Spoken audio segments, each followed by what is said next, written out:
നന്മ നിറഞ്ഞ മറിയമേ എന്ന പ്രാർത്ഥന ചൊല്ലുമ്പോൾ വിശുദ്ധ ബെർണാഡ് പുണ്യവാളൻ പറയും, പിശാച് ഓടിപ്പോകും, നരകം പേടിച്ച് വിറയ്ക്കും. നാളെ മുതൽ അനുഗ്രഹദായകമായ ജപമാല മാസം ആരംഭിക്കുകയാണ്. പരിശുദ്ധ അമ്മയുടെ ഭവനത്തിലേക്കാണ് ഗബ്രിയേൽ ദൂതൻ എത്തുന്നത്.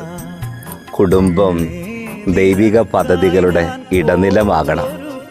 ഉടയാതെ കാത്തു സൂക്ഷിക്കാൻ, ഉണ്ണാതെ കാത്തിരിക്കാൻ, ഉറങ്ങാതെ പ്രാർത്ഥിക്കാൻ കഴിയുന്നത് കുടുംബങ്ങളിൽ മാത്രമാണ്.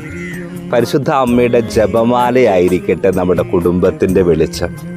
നിന്റെ കണ്ണുനീരിലും പ്രത്യാശയുടെ നക്ഷത്രങ്ങൾ വിരിയിക്കാൻ പരിശുദ്ധ അമ്മയുടെ ജപമാലയ്ക്ക് കഴിയും എന്ന വലിയ ബോധ്യത്തോടുകൂടി ഈ ജപമാല മാസത്തിൽ നമുക്ക് പ്രാർത്ഥനയോടൊരുങ്ങാം.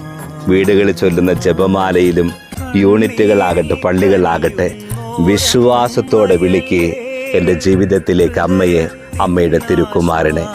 നന്മ നിറഞ്ഞ മറിയമേ എന്ന് ചൊല്ലുമ്പോൾ ഞങ്ങളുടെ ജീവിതത്തിൻ്റെ എല്ലാ മേഖലകളിലേക്കും അമ്മ കടന്നു വരാൻ, ജപമാലയുടെ സുഹൃതങ്ങളും സുഗന്ധങ്ങളും ഞങ്ങളുടെ ഹൃദയത്തിലും കുടുംബത്തിലും നിറഞ്ഞൊഴുകുന്ന കാനായിലെ കൽഭരണികൾ പോലെ നിറവുള്ളതാകട്ടെ ഈ ജപമാല മാസത്തിലെ ഓരോ ജപമാല മണികളിലെയും നന്മ നിറഞ്ഞ മറിയമേ.